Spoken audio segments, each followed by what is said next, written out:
The honourable member for Davenport. Madam Speaker, I'll be sharing my time with the member for Kingston and the Islands. Madam Speaker, I rise in the House today on behalf of the residents of my riding of Davenport, as well as a proud Ukrainian Canadian and as the chair of the Canada-NATO Parliamentary Association. At the outset, let me condemn in the strongest possible terms Russia's unjustifiable and unprovoked invasion of Ukraine and the enormous human suffering and destruction it has caused, where thousands of Ukrainians have died and entire cities have been destroyed. Together with many partners, Canada referred Russia's illegal and unprovoked invasion of Ukraine to the International Criminal Court in early March as a result of numerous allegations of serious international crimes by Russian forces, including war crimes and crimes against humanity. Reports of atrocities carried out by Russian forces has become more numerous and serious since the referral. Just these past few days, we have seen images of hundreds of innocent civilians brutally murdered in cold blood in Bucha. These are horrifying acts, and Russia needs to be held accountable and brought to justice. Madam Speaker, Putin's actions are an assault on the rules-based international order and have shattered Euro-Atlantic security. Canada and our NATO allies and partners are responding to Putin's aggression with unprecedented sanctions as we continue to arm Ukrainians and provide them with the support they need to defend themselves. The Minister of Foreign Affairs will attend the upcoming NATO foreign ministerial meetings to coordinate Canada's support to Ukraine with our NATO allies. Foreign ministers will also look to collectively respond to global challenges with global partners while supporting regional ones in countering malign Russian influence and interference. The ministerial meeting follows the extraordinary NATO Leaders Summit on March 24, attended by our Prime Minister. At that summit, NATO leaders agreed to provide further support to Ukraine, and they agreed on the need to reset NATO's deterrence and defense policy for the longer term to face a new security environment. Madam Speaker, NATO is a defensive alliance founded on the principles of democracy, individual liberty, and the rule of law.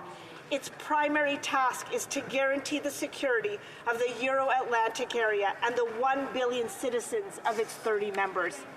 NATO has been a cornerstone of Canada's defense and security policy for the last 73 years, and we remain committed to the foundational principles that underpin European and global security. As such, we have contributed to nearly every major NATO military operation since 1949. We continue to provide a significant number of personnel to various organizations within the alliance, and we are the 6th largest financial contributor among allies to NATO's common budget. For years, Madam Speaker, NATO allies and our partners have provided extensive bilateral support to Ukraine to strengthen its military capabilities and capacities and to enhance its resilience.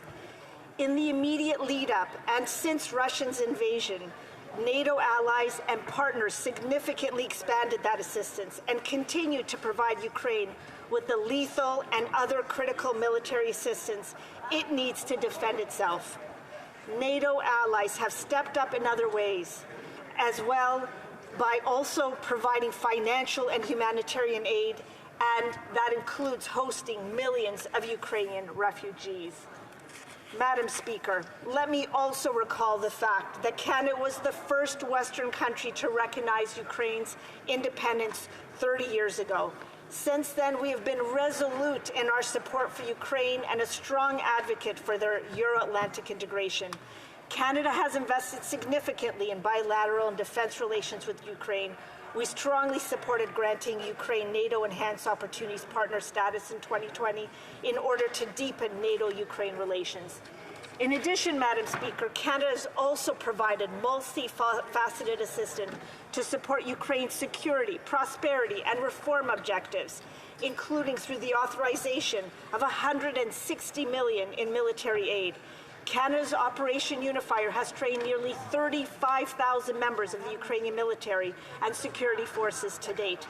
The operation was recently extended and expanded However, as a result of the current situation, the Canadian Armed Forces has temporarily moved its mission.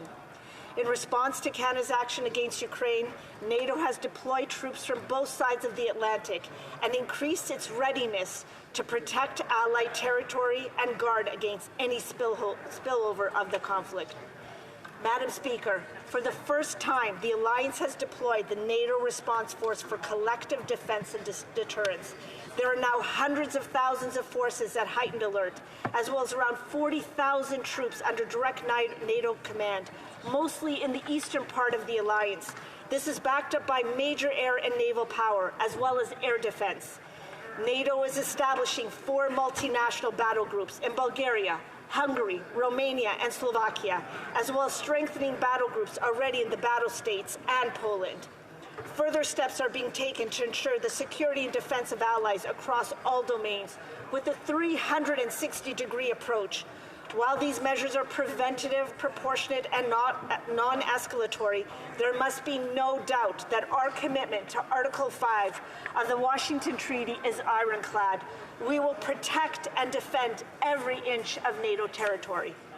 Madam Speaker, following the deployment of an additional 460 soldiers to Operation Reassurance, Canada currently contributes approximately 1,375 troops to deterrence and assurance measures on NATO's eastern flank. These additional forces include ground troops for the Canada-led Enhanced Forward Presence Battle Group in Latvia and an additional frigate and patrol airbase. Aircraft. As well, approximately 3,400 Canadian Armed Forces personnel across all branches of the service are authorized to deploy to the NATO Response Force if they are. NATO allies' response to Russia's aggression has also accelerated NATO's transformation as it adjusts to a more dangerous strategic reality, including through the adoption of the next strategic concept at the NATO Leaders Summit in June. NATO will further develop the full range of ready forces and capabilities necessary to maintain credible deterrence and defense. These steps will be supported by enhanced exercises with an increased focus on collective defense and interoperability. Canada is unwavering in its commitment to the NATO alliance, to the defense of Euro-Atlantic security, and to the rules-based international order. Mr. Speaker, we also understand the need to invest in defense to be agile and adaptable in the face of evolving threats.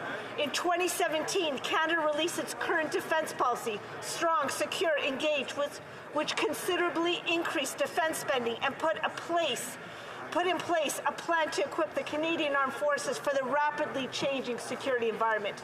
Canada will exceed the aspirational guideline of spending 20% of defense budgets on major equipment. This does not include expenditures associated with NORAD modernization and continental defense or the planned purchase of 88 next-generation fighter aircraft. The steps we are taking to ensure the security of our alliance and of the Euro-Atlantic area will require adequate resourcing. Canada is substantially increasing our defense expenditures, and we continue our efforts to fulfill commitments to the Defense Investment Pledge. Mr. Speaker, Canada is also clear-eyed about the potential threats in the Arctic and has committed to enhancing situational awareness in this domain. We will increase training and joint exercises with our Arctic allies and partners while promoting intelligence sharing in the Arctic, including with NATO. Our contributions to NATO demonstrate Canada's unwavering commitment to the alliance and strengthen allied capacity to respond to the evolving security environment. They maintain and strengthen the transatlantic bond. Mr. Speaker, in conclusion, Canada, Europe, and NATO, the entire transatlantic community, is speaking with one voice. We will continue to engage the broader international community to maintain strong condemnation and pressure on Putin. The Russian leadership will answer for Russia's horrifying attacks on Ukraine. We will continue to work with our allies and partners in NATO, G7, OECE, UN, the EU, and the international community to support Ukraine as it fights for its country, democracy, and freedom. We call on Russia to withdraw all of its troops from Ukraine and its illegal invasion and turn to fact-based diplomacy and dialogue. Ukraine has the right to be free and secure, and every Ukrainian deserves the right to dignity and peace. Thank you, Mr. Speaker.